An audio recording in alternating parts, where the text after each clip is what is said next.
सोनपुर गांव में एक ईमानदार किसान रहता था। नाम था किशन।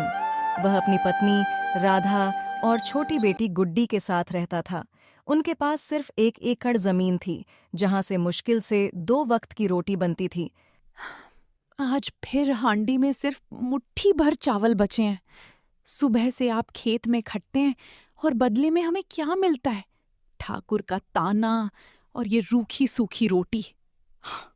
भगवान जाने हमारी किस्मत के पन्ने किस स्याही से लिखे गए हैं। राधे, धीरज रख। बुरा वक्त बादलों की तरह होता है। आज है, कल उड़ जाएगा। हम गरीब जरूर हैं, लेकिन हमारी रातों की नींद ठाकुर दुर्जन सिंह की तरह हराम नहीं है। मैं जा रहा हूं, आज फसल की बुआई पूरी करनी है। अरे ओ किशन, क्या रे, पिछले महीने का ब्याज कहाँ है? हैं? क्या तेरा बाप आकर चुकाएगा? मालिक, मैंने मूल रकम और ब्याज की पाई पाई चुका दी थी। बस इस बार बारिश नहीं हुई तो। हे किशन, जुबान मत लड़ा ठाकुर साहब से। तू अनपढ़ काही का अब ठाकुर साहब को हिसाब किताब शिकाएगा। ब्याज के ऊपर जो जुर्माना लगा है वो कौन देगा रे? तेरा खेत और ये टूटी झोपड़ी आज से ठाकुर साहब की हुई।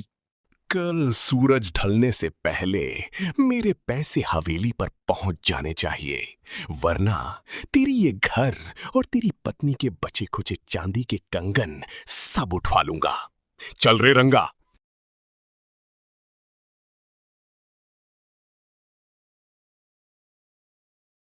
ठाकुर के पास दौलत की कोई कमी नहीं थी, लेकिन लालच एक ऐसा समंदर है जो कभी नहीं भरता। उसकी बुरी नजर अब गांव के प्राचीन शिव मंदिर के खजाने पर पड़ चुकी थी। रंगा, आज रात गांव में बहुत सन्नाटा है। मंदिर के सोने के कलश और मां पार्वती के गहने, वो सब मेरी तिजोरी की शोभा बढ़ाने चाहिए। मालिक, भगवान के घर में चोरी, ये तो महापाप है। गांव वाले हमें जिंदा जला देंगे।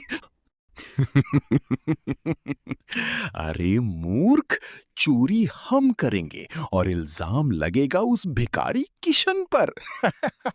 वो रोज सुबह सुबह मंदिर के रास्ते से ही खेत जाता है। कल सुबह मैं खुद शोर मचाऊंगा कि मैंने किशन को मंदिर के पास संदिग्ध हालत में देखा था। जा, आज रात ही काम तमाम कर।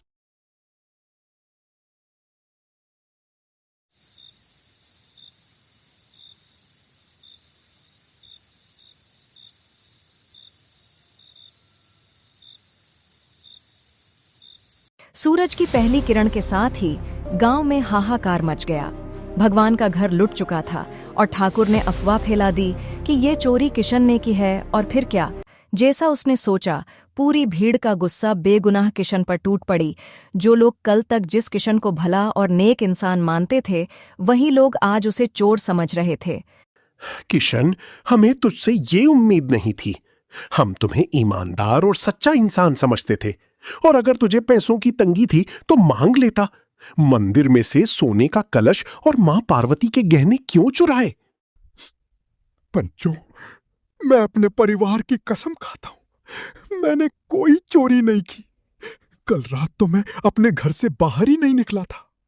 चुप कर पापी, मैंने खुद अपनी इन आंखों से तुझे रात के अंधेरे में मंदिर के पीछे छुपते हुए देखा था। मुझे लगा तू पूजा कर रहा है, पर तू तो भगवान को ही बेच खाया। इसे गांव से बाहर निकाल फेंको। नहीं, मेरे पति निर्दोष हैं। ठाकुर झूठ बोल रहे हैं। पर किशन और राधा की बात कोई नहीं मानता और उनको धक्के मारकर गांव की सीमा से बाहर निकाल दिया जाता है। गांव वालों ने ठुकराया और किस्मत ने मुंह मोड़ लिया। किशन और राधा उस भयानक दड़क वन में पहुंच गए, जहां इंसान तो क्या, सूरज की रोशनी भी जाने से कांपती थी।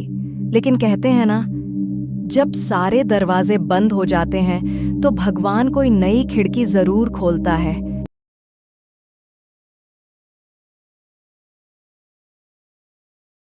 क्या हुआ राधा, तुम उठ क्यों गईं? मुझे भूख के कारण नींद नहीं आ रही है और गला भी सूख गया है। अगर थोड़ा पानी मिल जाता। रुको, मैं तुम्हारे लिए पानी लेकर आता हूं, तुम यहीं रुकना, मैं अभी आता हूं। सुनी, ज्यादा दूर मत जाइएगा और अपना ध्यान रखना। किशन पानी ढूंढ ही रहा था, तभी उसे एक कराहने की आवाज सुनाई दी। सामने एक शिकारी जाल में एक काली बिल्ली फंसी हुई थी। अरे नन्ही जान, तू यहाँ इस लोहे के जाल में कैसे फंस गई? ठहर, मैं तुझे अभी आजाद करता हूँ। चलो, अब तुम आजाद हो। अपना ध्यान रखना, मैं चलता हूँ। रुको किशन, हे भगवान, ये क्या है? बिल्ली बोल रही है। कहीं ये भूत तो नहीं है? किशन, डरो मत, मैं छाया हूँ, इस वन की रक्षक। मैं तुम्हारे दिल में एक जानवर के लिए इतनी दया देखकर बहुत खुश हुई। मैं तेरी मदद कर सकती हूँ, पर पहले तुझे मेरी एक पहेली का जवाब देना होगा। अगर आपकी परीक्षा से मेरी पत्नी की भूख और प्यास मिट सके तो मैं हर परीक्षा के लिए तैयार हूं। पूछिए। तो पहला सवाल है कि वो क्या है जो गरीब के पास है, अमीर को चाहिए, और अगर तुमने उसे खाया तो तुम मर जाओगे? इसका जवाब है कुछ नहीं। गरीब के पास कुछ नहीं है, अमीर को और कुछ नहीं चाहिए, और अगर इंसान कुछ नहीं खाएगा तो मर जाएगा। अद्भुत! तेरी बुद्धिमानी तेरी ईमानदारी का प्रमाण है। किशन, कल सुबह हम गांव चलेंगे। अब सत्य की गर्जना होगी।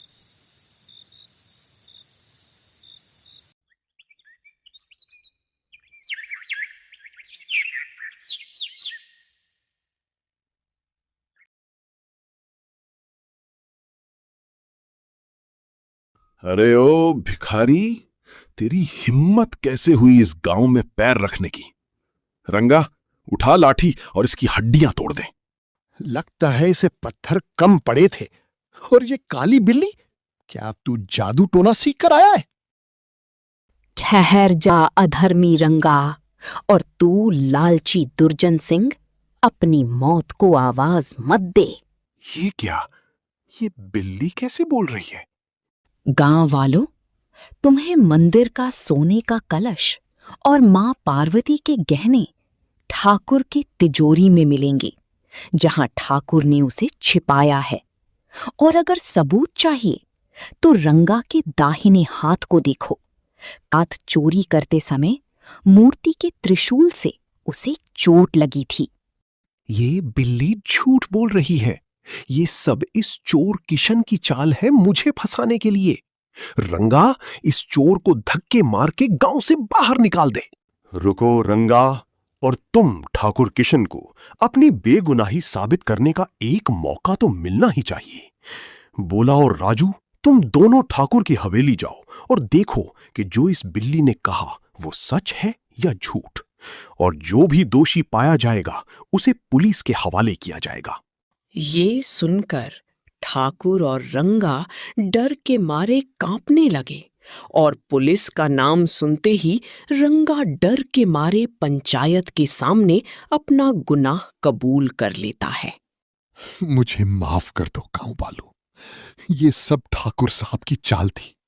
उन्होंने ही मुझे चोरी के लिए भेजा और किशन को भी ठाकुर ने फंसाया था। बस इतना सुनते ही गांव वाले भड़क गए और ठाकुर और रंगा को मारने के लिए आगे बढ़ने लगे।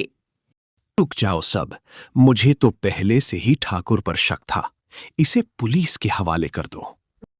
पुलिस आती है और दोनों को जेल ले जाती है। गांव वालों को अपनी गलती का पछतावा होता है। किशन, मैं तुमसे माफी मांगता हूं, हमें माफ कर दो। हमने ठाकुर की बात को सच मानकर तुम पर शक किया। मैं तुम्हें मेरी 5 एकड़ जमीन देता हूं।